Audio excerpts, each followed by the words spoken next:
Want to go on an expedition but don't know where on earth to start? Well, in this video, I'm going to tell you how.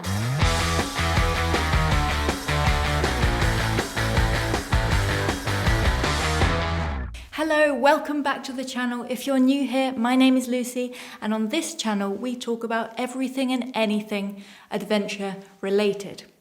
I want to help you with something I get asked all the time by absolutely everyone. And that question is, how can I get started and go on expeditions?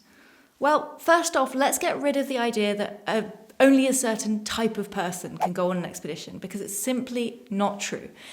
If you want to do this and you have the enthusiasm for it, then you're already most of the way there, I promise you. You have to want it to do it. I have never met anyone who has regretted going on their first expedition. It honestly changes lives, and that's not only yours, because obviously you'll have a life-changing experience, but also those around you, because when you come back, you'll find that you're buzzing, the energy you're radiating from you. You'll be able to contribute to your friends, your family, society in ways you didn't even think were possible. What I'm going to tell you are a few ways that will help make this dream of going on an expedition a reality.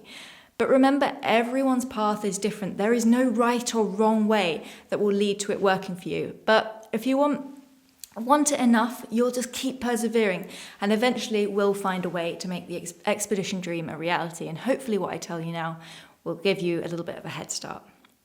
Let's chat first about one thing that makes going on an expedition easier. That one thing is money. If you're filthy rich, then sure enough, you can make any expedition happen, and you can make it happen quickly. Expeditions cost money, and the really big ones cost a bomb. If you're rich, you can cut out a lot of time and effort and skip straight to the action, but where the hell is the fun in that? Sadly, most of us just can't go wherever we want, and we have to come up with an expedition that we can either pay for, get funding for, sponsorship, or join for another reason. So basically start saving now. Yes, expeditions cost money, but they don't have to cost tens of thousands of pounds. A lot of the time it kind of equals the same as a yearly holiday, except on expeditions, the memories and achievements will last a lifetime. That then brings me on to saying, the expedition you choose can be near free. Of course, if you aren't able to save right now, choose an expedition that is right for you.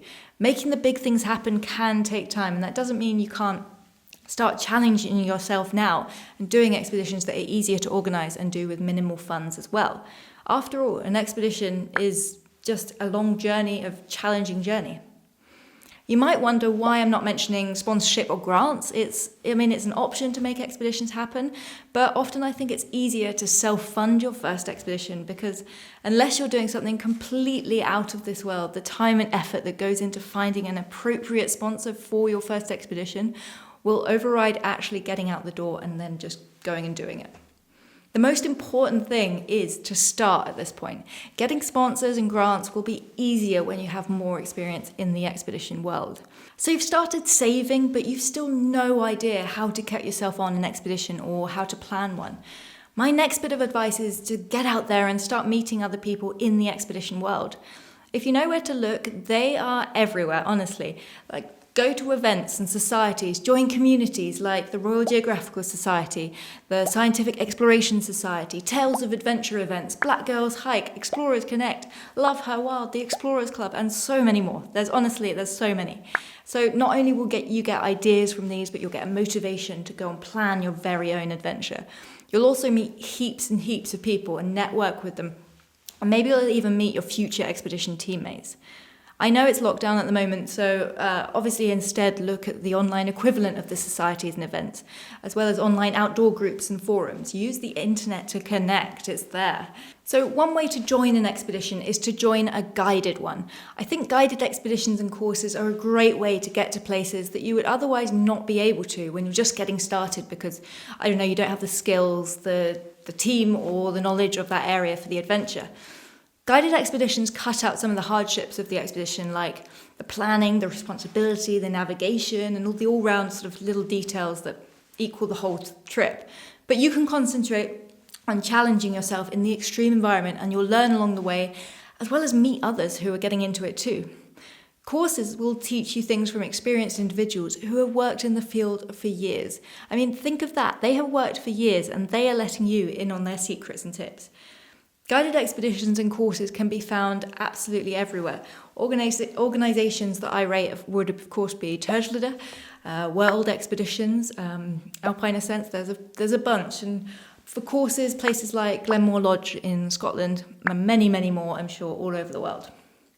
If you're looking at getting into expeditions as a career, then consider taking courses like summer and winter mountain leader training, or even, there's the military. The military runs expeditions all over the world.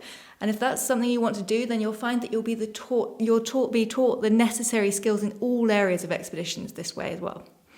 There's also a way into expeditions by joining a team that is already going ahead.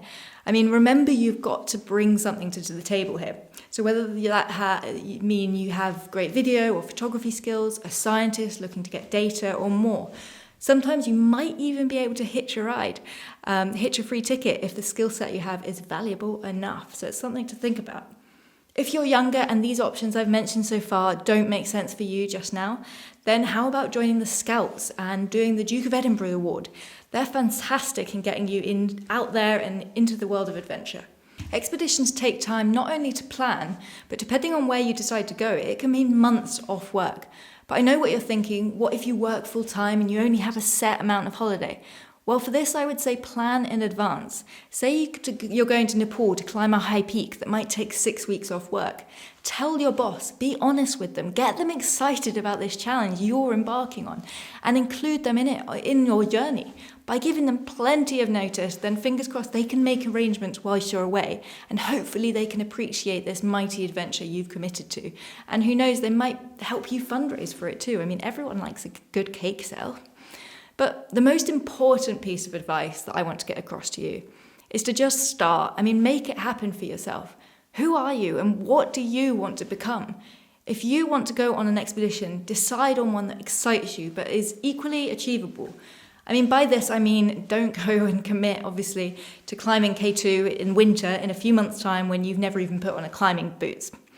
Most things we can figure out how we're going to do them after we've committed to, but of course there's a balance. But get out there, learn the skills, save, surround yourself with people who are better than you.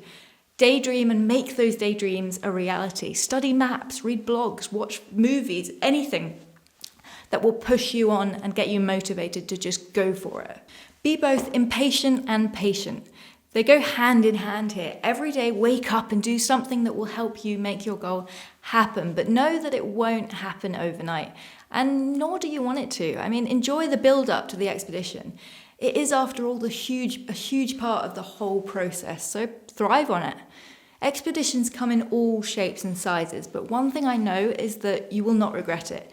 It might take time, it might take money, it might even strain on relationships at times, but I promise you that you will be most likely planning the next one before you've even returned home from the first.